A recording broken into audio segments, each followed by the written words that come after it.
Txina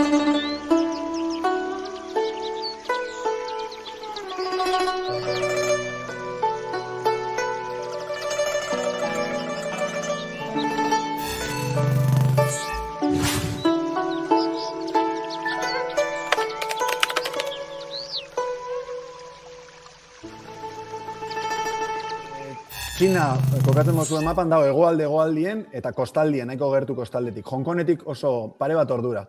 Tropiko gainien gauz, orduen udak die 6-7 hilabetekuak eta dauz hiri batzuk, bai Guangzhou, bai Foshan, bai Shenzhen, oso famatu egiten da biena, nahiko Txinako Silicon Valley bihurtzen da bielako. Txinatik kanpo gustako baten, niri beti gustatu izan Japoniara jutia eta aurten pentsauta daukot urrialdien Japoniara jutia bizitan. Kaixo, Ander, zer moduz? Kaixoneko, zer moduz? Ondo, zeue bai? Bai, hemen dana ondo, bero, baina ondo. Hoi da, bero dia, horko udia. Bai, uda berua eta esia da, baina luze itzen da, baina bueno, ez da importa, ondo doia esperientzia. Horko udak, luzea dia? Esaten daue, dala, karo, tropiko gainien gauz, orduen udak die 6-7 hilabetekuak eta oso konstantia da klima 6 hilabete hoietan zilar, orduen, bai, luze itzen da. Negurik badago inguruan? Bai, eta esia danez bai, orduen nahiko hotza da, bai, apur bat Euskal Herriko klima da neguen zetasuna eta temperatura bajuak, eta orduen pixkat ez da hotz ziku bat, aguantau lehenkena inondo. Lehenik eta bain aurrera horretik kokatu egun apur bat Guangzhou, esan duzu tropikoan gainaz zauzela, gutxi bera kokatu mapan. Txina kokatzen mozuen mapan dago hegoaldien eta kostaldien, nahiko gertu kostaldetik. Hongkonetik oso pare bat ordura, oso zona atsegina da. Euskaraz, kanton izenez ezagutzen ditugu, irixa eta provintzia, baina txineraz bai bereizketa bat egiten dago, ezta? Bai, euskaraz eta gaztelaniaz ez dakit ingelesez, gauza berdina pasatzen da, kanton edo kantoi deitzen doula bai irixai eta probintziai. Baina txinatarrek Guangdong deitzen dutzie probintziari eta Guangzhou irixari. Eta karo, nik euskeraz eta itzen dut diferentzia bai kanton deitzen dut probintziai eta Guangzhou irixai pizkat diferentzia itxeko eta ulertzeko, ze karo, Guangdong oso provintzia handixa da eta orduan hiri handixa dauz eta pixkat espezifikatzeko exactamente nun nagoen. Munduko metropolia handixena dala esaten dago askok, zenbat biztanle bizizarai hor inguruan? Dauz hiri batzuk, bai Guangzhou, bai Foshan, bai Shenzhen, oso famatu egiten da biena, nahiko Txinako Silicon Valley bihurtzen da bielako, eta más o menos area metropolitana honetan, 60 milioi persona bizi die oso espazio nahiko txikinen.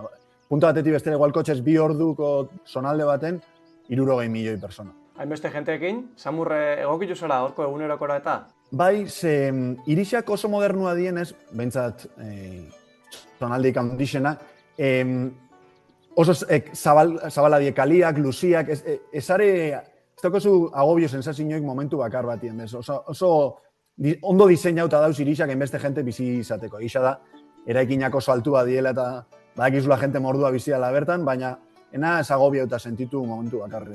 Zu gatzagarra izanik badago aldia, ezta? Lehen gatzaga edo Guangzhou kasu honetan? Kasi, ez da gizema multiplo gaitxikin bio gatzako 230 biztanliak bidero. Hemen 20 milioi persona bizi dira, así que diferentzia handixa da, bai. Izan be, zu gatzagarra zara, edo kontaigo zu? Aitza eta familia debagoienakoa da, eta gero ama eta beste familian aldia basauriarra, orduen erdi bizkaitzarra, erdi gipuzkoarra naiz. Eta zer da, bakoitzaren alde hona eta zein txarra? Hau da, lehen gatzaga baten edo Guangzhouen bizi, ze alde hon da ze alde txar dako? Hombre, lehen gatzaga niretzat etxia dalako eta bertako jente danakin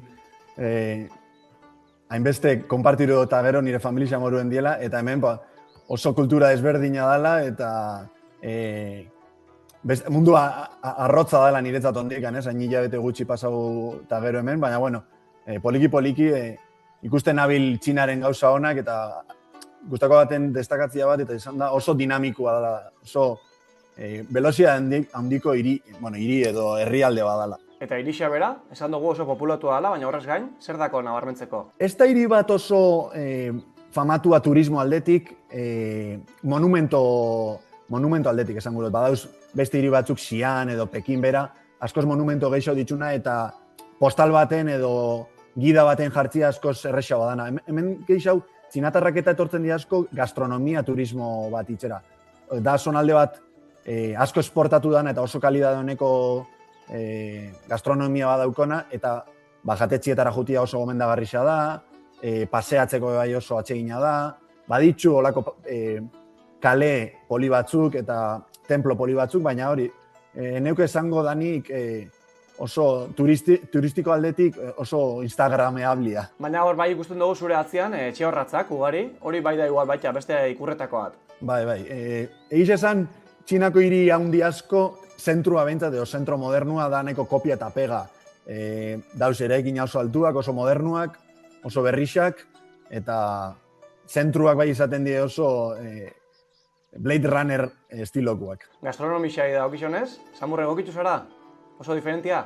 Oso diferentia. Niri janari asiatikoa nahiko gustatzen jat, egiz esan falta motatzen ditut porrusalda eta olako lekari batzuk, baina bai. Niri gustatzen jat, egiz esan noixien behin saiatzen ez igual pizza batekin edo janari internazionala batekin pixka rebajatzen, hainbeste palillokin jan bierri izatia, baina bueno, ondo. Gustatzen ja bai. Zure esperientzian zentrauta, Ander, 6 bat hilabete gutxi gora bera hor, zer keruan zagorra?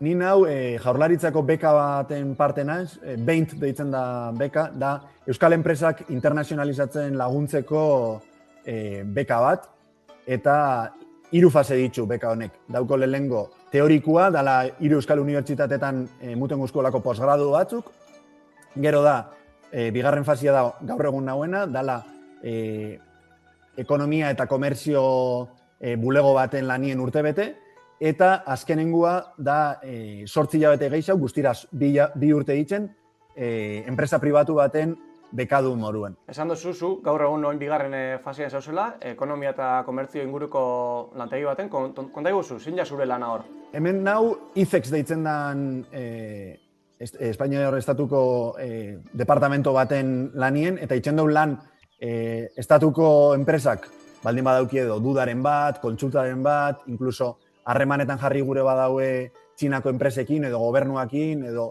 erakundiekin, laguntzen ditugu bai bi aldetako enpresak edo erakundiak konektatzen.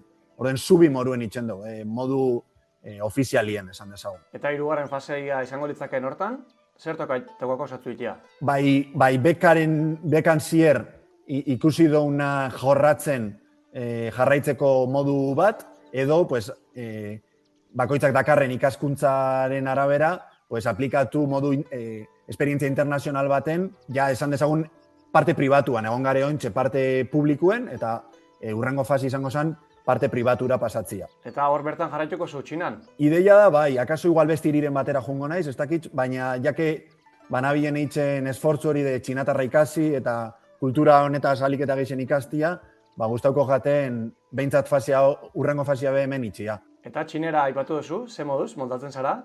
Banoia poliki, nahiko esfortzu nabileitzen, gramatikaletik nahiko simplia da, eta behin esaldixaren struktura ulertuta nahiko erresa da hitz egitea, baina bai karakterrak ikasi beharra eta hiztegi guztixa, hizkuntza baten hiztegi guztixa ikasi beharra nahiko lan sakona da. Txinera ikasten, lanian bebai, zeuretako denporarik bakotzu? Bai, egiz esan sartzen dutan nahiko denpora gauza bi hauei itxena, baina bai, itxen ditut bidaiatzen banabil, kirola itxen pixka bat, lagunekin gora eta bera, bai, badaukot aizialdirako denpora bai. Txinan bertan bidaiatu izan duzu, ezagutu izan dituzun lekutatik, batzuk aipatu eta zein geixen gustako duzuna?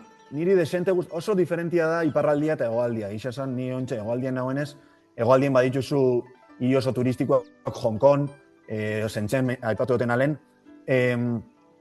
estilo batekoa di eta jentia bai modu batekoa da, klima bai oso klimak baldintzatu itxen ditu bai irisak eta turismo etxeko modua. Niri iparraldeko irisa bai desente gustau jate, Shanghai eta Pekin bereziki Pekinek oso monumento politxa ditu, oso agradalia, klima bai epelagoa da garai honetan behintzat, orduen desente gustau jaten bidai hori. Eta pendiente dakotzun hiri edo lekuren bat? Txinatik kanpo gustako baten niri beti gustatu izan Japoniara jutia eta aurten pentsauta daukot urrialdien Japoniara jutia bizitan. Bukatzen goiaz ja, Ander, bekaren 3 fasia kontuan hartuta 20 hilabete ingo dituzu guztira Txinan. Euskal Herrira etorteko tarterik hartu duzu bitarte hortan? Momentuz ez, eta oporregun larrei ez ditxudan ez, aurten erabaki dut Gabonak arte ez bueltatzia.